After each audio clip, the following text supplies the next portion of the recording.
What's up, everybody? This is Brad, and I am not Mario and Luigi's dad. Welcome to the Bad Show.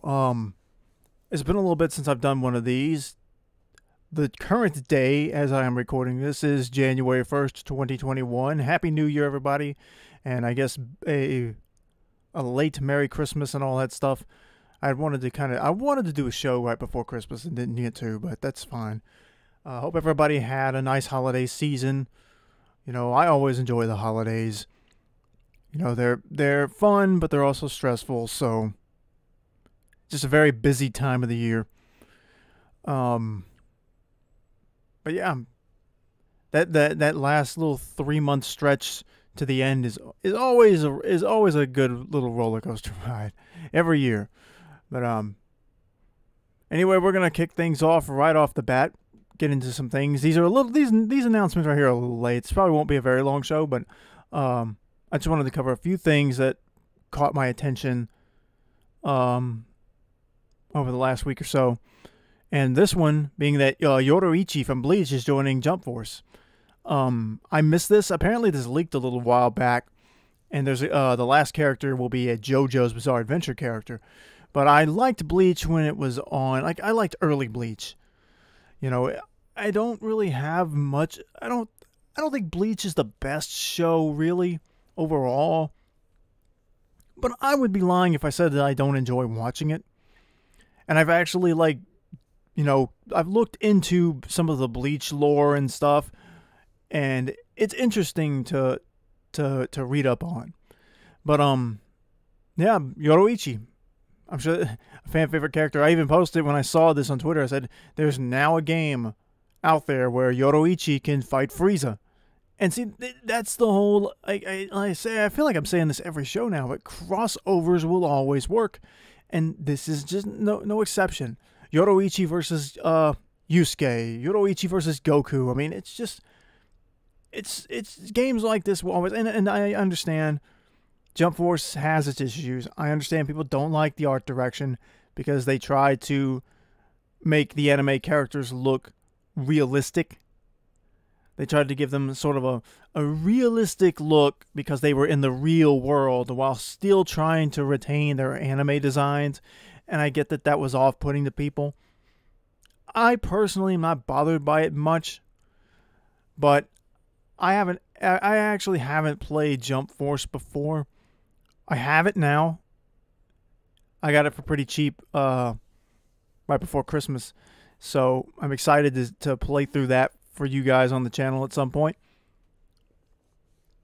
But yeah, I like this character. I wonder if there's going to be even more characters coming. But anyway, I like Yoruichi. I think it'll be fun to play Jump Force. And we'll just see what happens. One more little piece of news before we get into the big discussion is Games with Gold for Xbox this month. Everybody loves free games. Although I guess it's technically not free because you got to pay for Xbox Live Gold in order to get them. But anyway, so this month, the month of January, we got 4 games for free. The first being Little Nightmares, which I don't know much about, but I watched a trailer for it and it looks pretty interesting, so I went ahead and snagged it.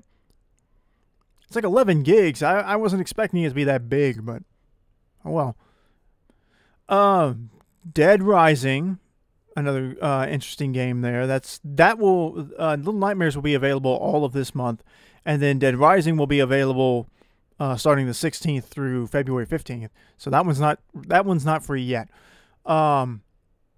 King of Fighters 13, the Xbox 360 one, or I guess it's the Xbox One version of the game.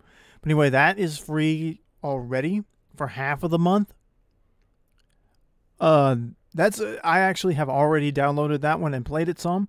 Fun. I like the sprites are I think they look good, but not like in the same way that I would say Street Fighter 3's sprites look. It's a very different style. Like they are going for, it looks like, I don't know if realistic is a good word for that, but they're animated very well. But anyway, that's something fun. And then the last one, which will be free starting January 16th, is Breakdown. I don't know much about. I can't remember what that one was about.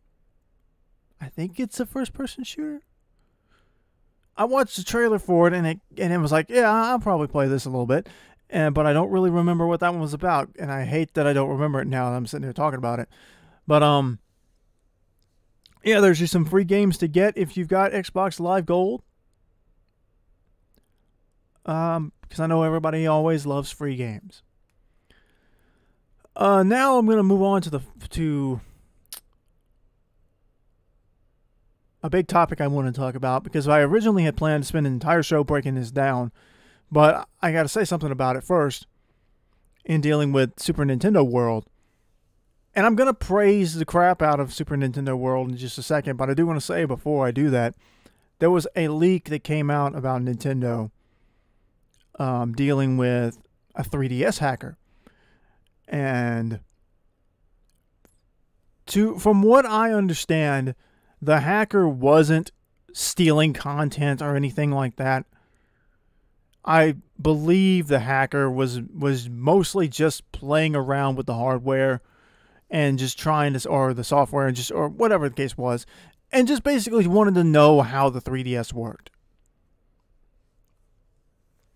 But in doing so, in hacking the 3DS, Nintendo tracked the hacker's location, sent people to watch the hacker, and I guess I don't have to be, I guess there's no reason in being worried about the person's name. I think like the hacker, I guess his online name that he goes by, screen name is like Namod or something like that. Oh, it says here, I'm reading this article off of DualShockers.com. In an article written by Otto Kratky, I believe is how you pronounce their name. Says this person was a 3DS modder. So, I mean, I feel like this is just something that just happens in the gaming world, where people who love games and maybe are interested in, maybe one day making their own game, they just do this. If they've got an extra 3DS or an extra Xbox or whatever it is, I mean, it just, I don't understand. I don't understand why Nintendo is like this about like people modding games and stuff. It's not hurting them. It's just not. But anyway, they apparently got this person's private information, knew where they lived, knew where they worked, knew where they graduated from, knew their daily routine,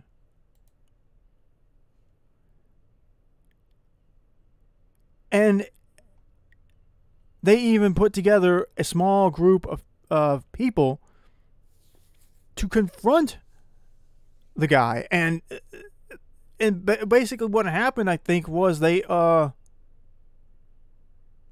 I don't know if this actually did happen. I'm trying to read this.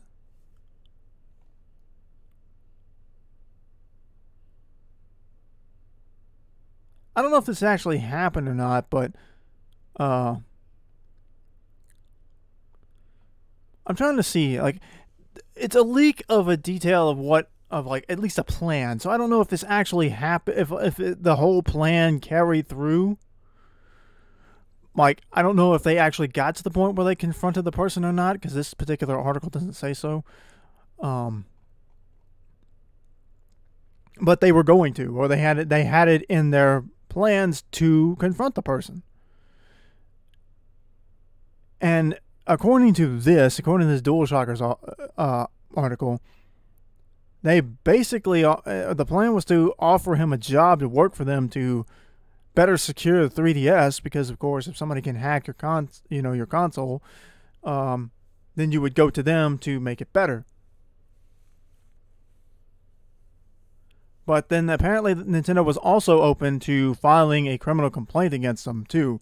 So they had hoped to strike a deal in which he would work for them but they also were very prepared to just file a lawsuit. So it's just, oh, it's so insane. Like, people, every now and then people do get into debates over certain things and the legality of stuff. Like, even this article here says that Nintendo is probably well within their rights to do this, as far as, want to pursue legal action against somebody who hack their hardware. And again, it's just like the ROMs and emulation thing. Just because something is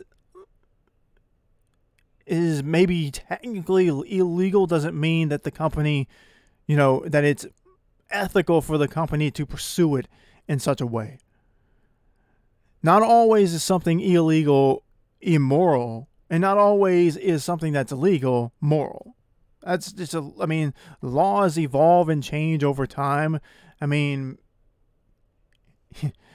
up prohibition in the United States, for example. Hard to believe that at one point in the United States, alcohol was illegal. But there was a massive backlash to that, and they realized they couldn't keep that up. So it was made legal. Also, because they realized they could profit off of it, but that's how things work. You try to control, that's how control works. You control it as best you can until you can't control it anymore, and then you just profit off of it. But anyway, but this is ridiculous at just the links that Nintendo went to actually sit and watch this guy's life from a distance and collect information on him. Then, whether they actually did it or not, I'm not sure, but they were going to confront him. To either, I guess, A, warn him that they were going to sue him, or B, offer him a job. That's insane. And from as far as I can tell, they basically just said that there was the hacker wasn't attempting to get by, to bypass things in order to steal games or whatever. It just seems to have been somebody hacking the 3DS out of curiosity. And again, maybe the guy did technically break a rule, but if he's not stealing things from you, then why flex so hard? That's the thing. The whole thing with people being held accountable is that the punishment needs to fit the crime.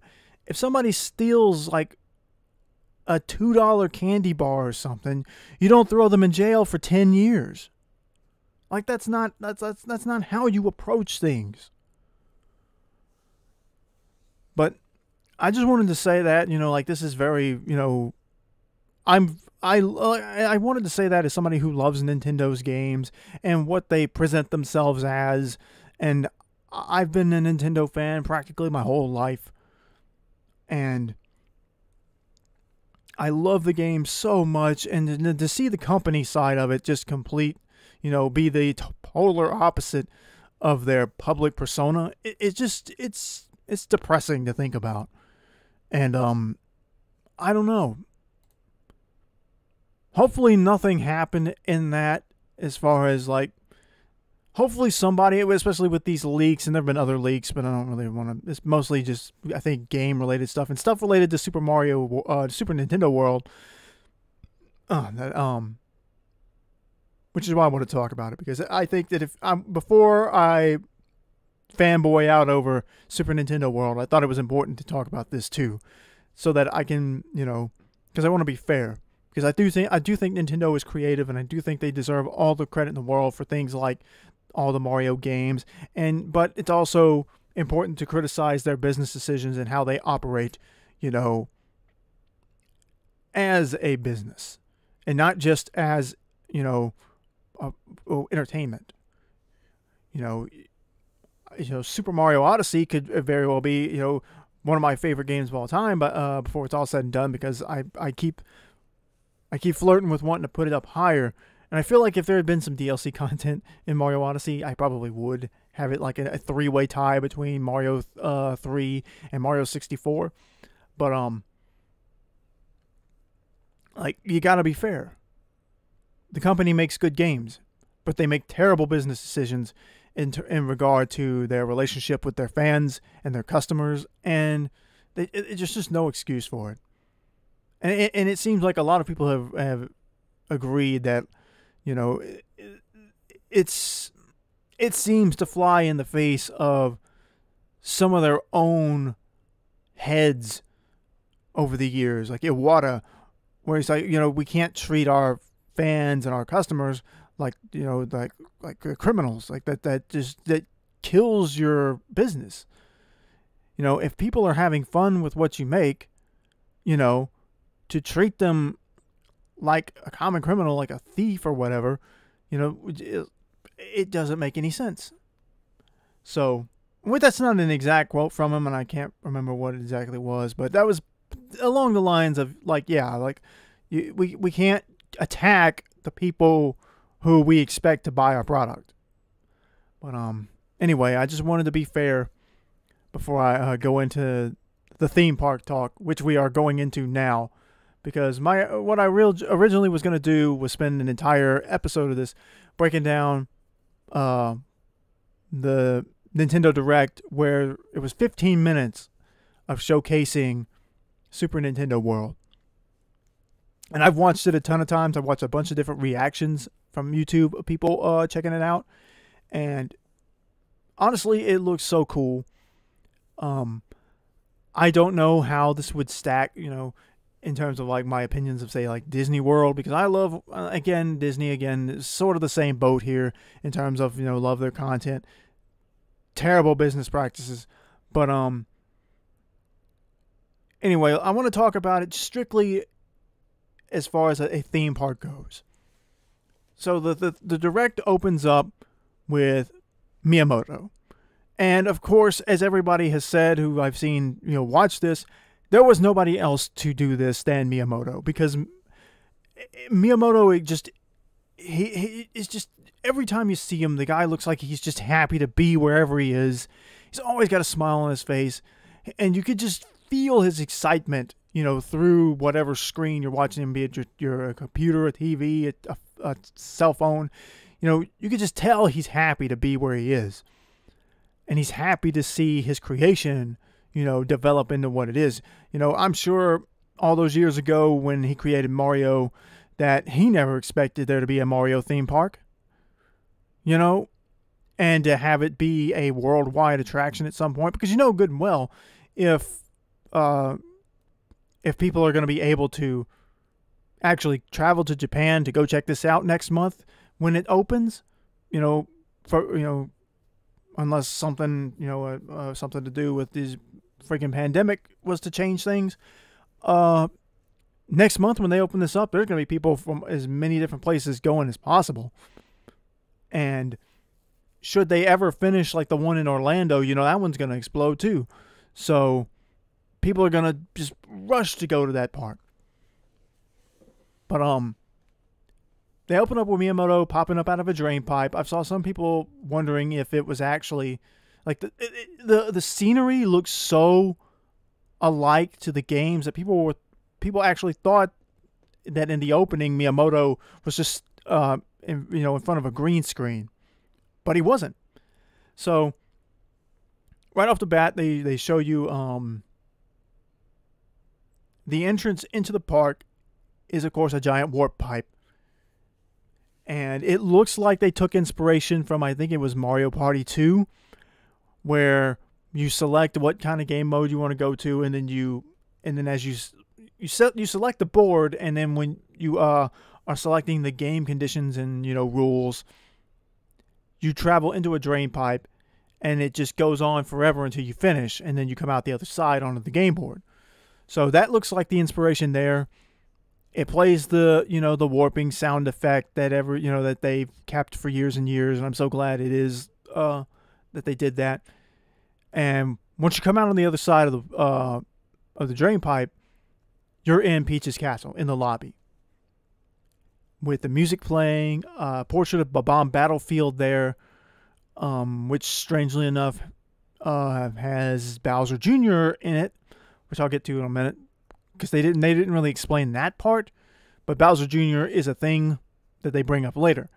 As far as what they showed us, the castle itself, it doesn't look very big, but to be honest, the inside that they do show it looks very good. It doesn't look very big. It looks like this is very basic, because the idea seems to be like you warp inside of Peach's castle and then you walk out and you're in the Mushroom Kingdom. So you don't actually get to see a lot of Peach's castle from the inside. And I'm a little disappointed about that, but the little they give us is amazing. Then Miyamoto comes out and he shows, you get a good camera shot of around the park or the inside of the park, and all the animatronics going off, the thwomps, the Koopa Troopas, the coins spinning, and the Goomba Tower, a Yoshi. It's so cool, and people are like it. Like people, I've seen people look at the photos of the park, the still photos, and have questioned, like, is this real? Said I have thought that this was CG. You know, that this was just animated. It's not. It's real. And to be honest, the park itself looks amazing. It looks fantastic. Miyamoto then explains that there are various activities to do in the park because, and from the way he describes it and from what I understand reading before about what they wanted to do with the park, or the idea of the park, was they wanted to give you a sense that being in the park at all, you were in the middle of a video game. And what that means is you have objectives to do, and you have different, missions, for lack of a better word, to do. And that seems to be what they're going for. And the first thing they show off is the question mark block. And from what I understand is, I guess they interact with anybody whether you're wearing it or not, but they give you a power-up band which keeps track of all the activities you do in the park. And they didn't really explain it. They didn't explain it very well, to be fair, but apparently these power-up bands also function as amiibo, or like amiibo, in that they work after you could take them home and do something with them. They didn't really say what, and I haven't seen anybody actually clarify what purpose they do. But like the question mark blocks, you go up to it, you've got your band on, you actually go up under it and punch it, which I would recommend you don't just like ball up your fist and just punch the crap out of it, because you probably break your fingers. But you tap it from the underside, it lights up, and it plays that iconic coin sound. And that's a really cool thing. And apparently, from the looks of it, all of the blocks that are actually like out in the park, you could probably do this too. So if you're like on your way to the bathroom and there's a question mark block just, sitting above where they've got a trash can, you could pop it on your way into or out of the bathroom and get a coin. Like, that's cool. And like it. And the thing is, like I said, the power-up thing, and there's also an app that you can keep track of what you get while you're in the park, all the coins you collect for your phone. He didn't explain what the coins do, or what any of the other things that he talks about later, do. So, I assume we'll get that information eventually anyway, but it's cool to know that that's what you can do. And I do hope that the idea of where just any of the question mark blocks that you can actually reach, because some of them are way up on the, some of them are way up high and they're out of reach, and those are just there for scenery. Those probably don't have that function. But yeah, I like the idea that you can just any old power-up block, just tap it and you get coins out of it. Although I do wonder if there are situations where you may not get a coin. Poison mushrooms are a thing. There could be hazards in them, which I doubt they'll go that far. But I know there are hidden secrets. Like if you've ever been to Disney World, they tell you about the hidden Mickeys, where staff there, or like the set designers or park designers will hide a, silhouette of Mickey somewhere. They're in rides. They're sometimes just in the scenery. And they've even released guidebooks to tell you where all of them are, but they have to update them because they go and sometimes they remove certain ones, or they add certain ones. And it's a really fun little game to play while you're there. You don't get anything for it. It's just like a scavenger hunt deal. But it just adds a little something to the experience. So that seems to be something that there you can do. Disney World also has these sort of interactive things. Like the one they showed off for Miyamoto was if you hold up your band to this Mario emblem, then on the block above the emblem, an 8-bit version of Bowser from the first game will show up on the wall and glow. I don't know what that does, or if it's just like a hidden secret thing, just, a funny thing that happens. I don't know if it's random, but that's cool.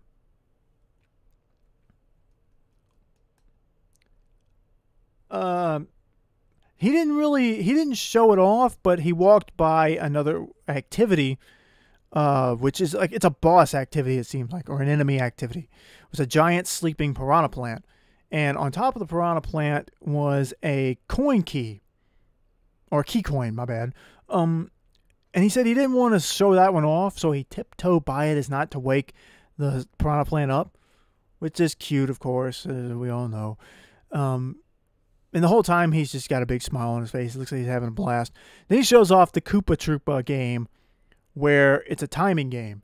You go over, you scan the Mario emblem, and then out of the drain pipes below the Koopa Troopa, who is guarding another key coin, an empty Koopa shell starts spinning and bouncing back and forth on the wall. And so the way you play this game is you hit the block, and then you have to time your strike to match up to where the shell is in the direct center of the pipe so that it goes up and takes out the Koopa Troopa and hits a POW block. And then you get a coin. Like, again, he didn't really explain much about how to get these or how many different things there are to get them. You only see 2 key coins in this presentation. And from what I remember him saying is if you get 3 of them, you can challenge the final boss, or you earn, I don't know if it's final boss, is what he said, but you can earn the right to challenge Bowser Jr. to a battle. Now, who knows what that means, or how that battle will play out, because they didn't explain it. So, again, a lot of mystery surrounding this part. After that, I think if I remember right, he goes into the underground level. And this is the thing that I noticed as he was going into there, is there doesn't seem to be a lot of attractions, as it seems to, as like, specifically, it seems like the main attraction of this thing is games and the exploration, which makes sense if like the idea of like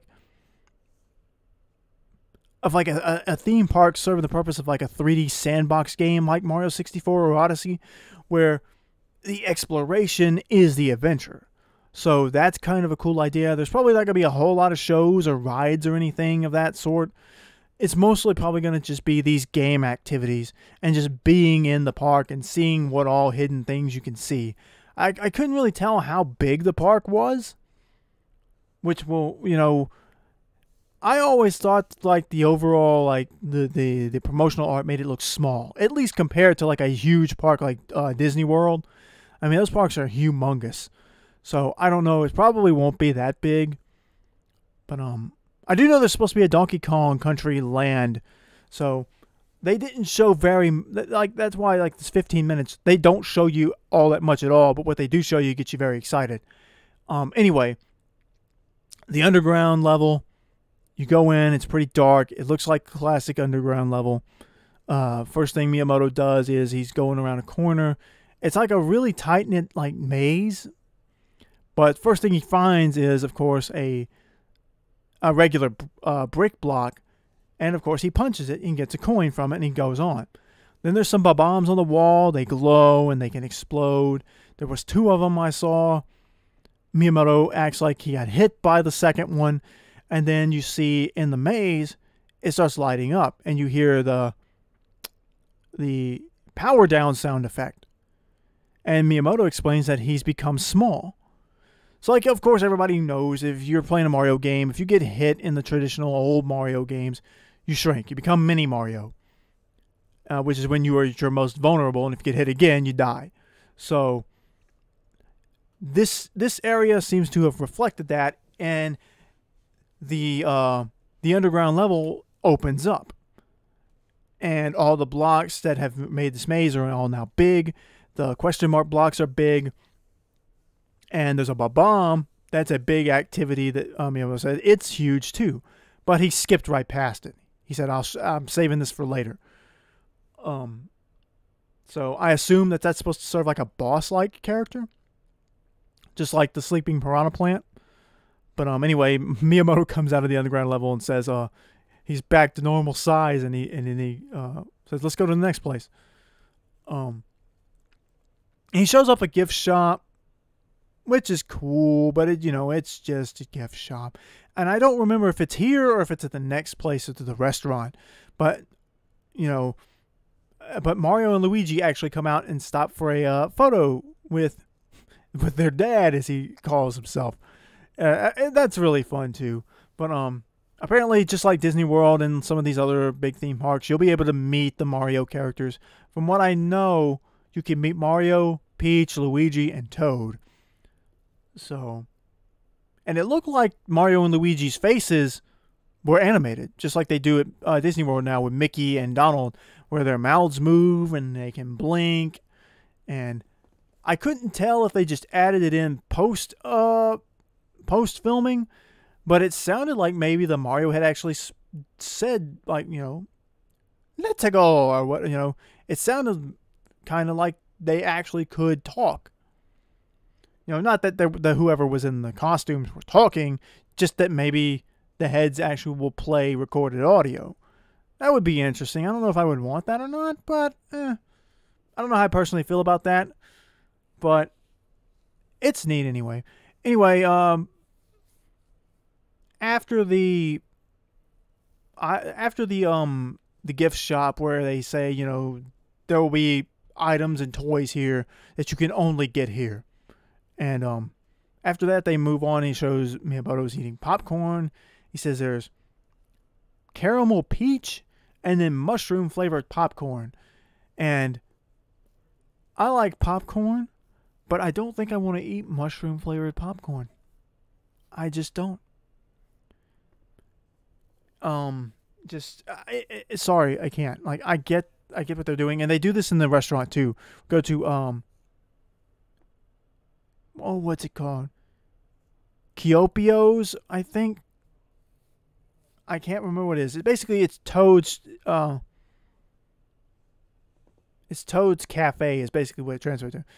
Whatever Toad's Japanese name is, it's Kiopio. Like, it just means mushroom or something like that. But anyway, Chef Toad is a chef, and I mean, first of all, before I get into the actual menu, the restaurant itself looks amazing.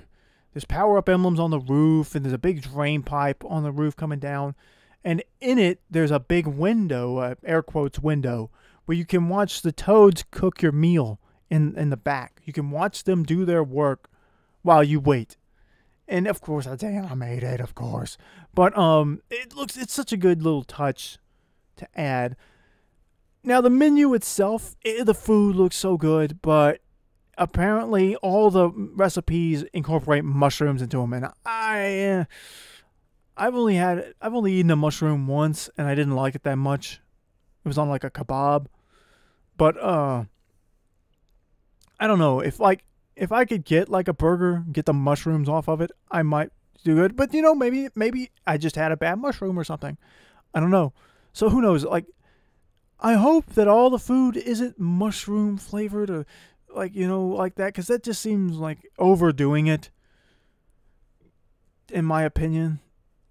like, have this mushroom burger with some mushroom flavored French fries, a mushroom flavored soda with a mushroom flavored ice cream. Like, no, don't do that. That's stupid. I mean, if you want to have those options there for people to try, sure, but have some other non-mushroom items too. But anyway. Oh, and before and as Miyamoto's going into the restaurant, it has a mini game in the opening where I don't know if you've played. I think it's Mario 3D Land, where there's a mini game. No, it's Mario Party.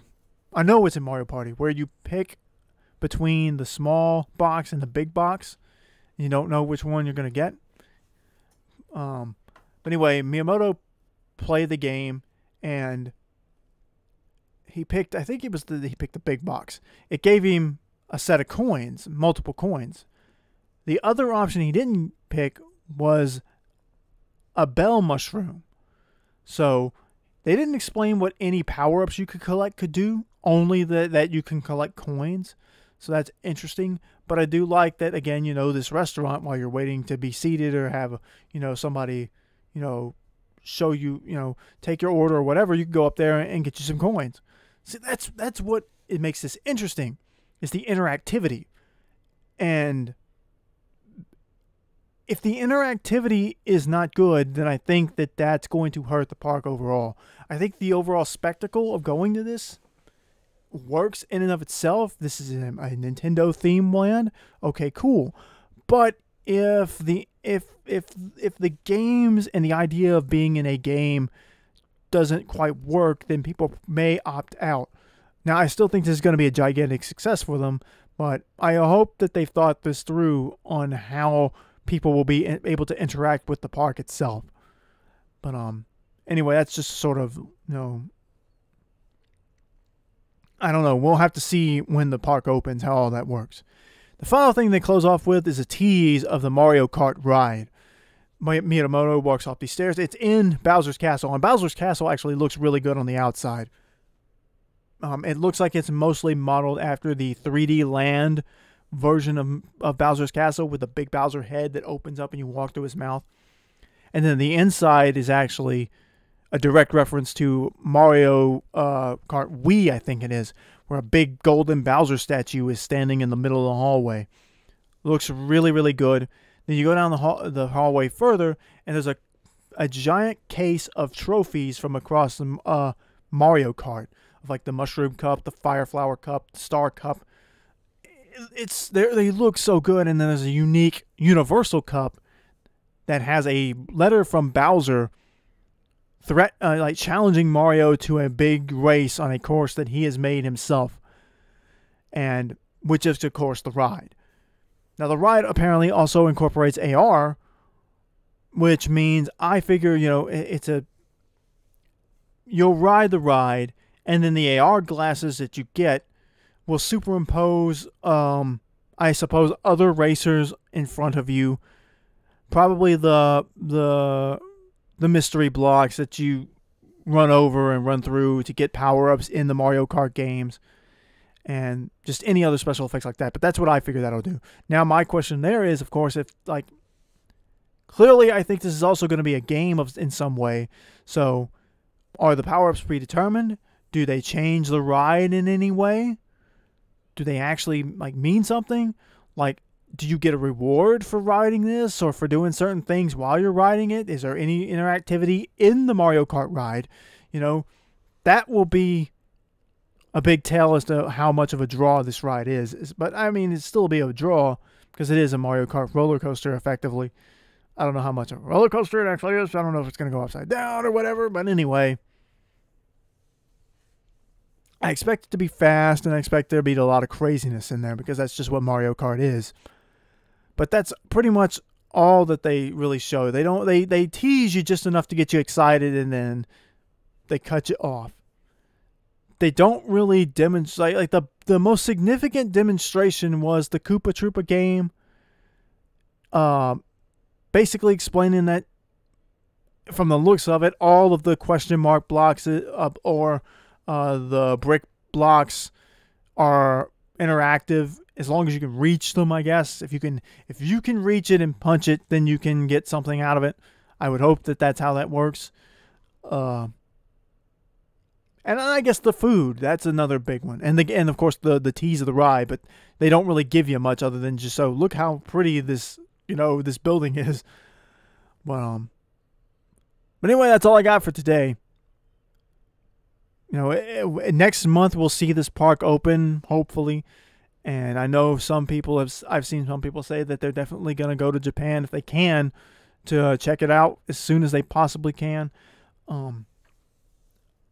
I just hope that, they didn't show any of the Donkey Kong Land. So hopefully there's a lot to do at this park. Hopefully it's bigger than the concept art and all that shows, because it looked fairly small, at least to me. But anyway, we'll find out shortly. So don't forget those games with gold. And don't forget to like and subscribe to this YouTube channel. It's a new year. Hopefully I can get you guys some more content. I've got a few ideas for trying to come up with new things to do. Maybe changing some old ideas around. I want to try to get at least one day where I can use my Twitch account and stream at night. Because I think I tried to stream. I streamed like 2.5 to 3 hours the other day. Mario Brothers 2. And I had no viewers at all. But it was like I started streaming at like 12 or 12:30. And so I think that's dead hours for me. I think I would be much better off trying to stream later in the night, because that's when I was getting the most attention, was towards the evening and later. So that's what I'm going to do. Hopefully at least one day a week to stream. I'm thinking Saturday nights. I think that would work pretty well. And just play some old games, because my stream quality is bad. But anyway, that's all I got for today. Hope you enjoyed listening to me talk and rant a little bit. Share with your friends. Go watch my other stuff. And we will see you next time as I go try to get something to eat, because my stomach is growling. Later.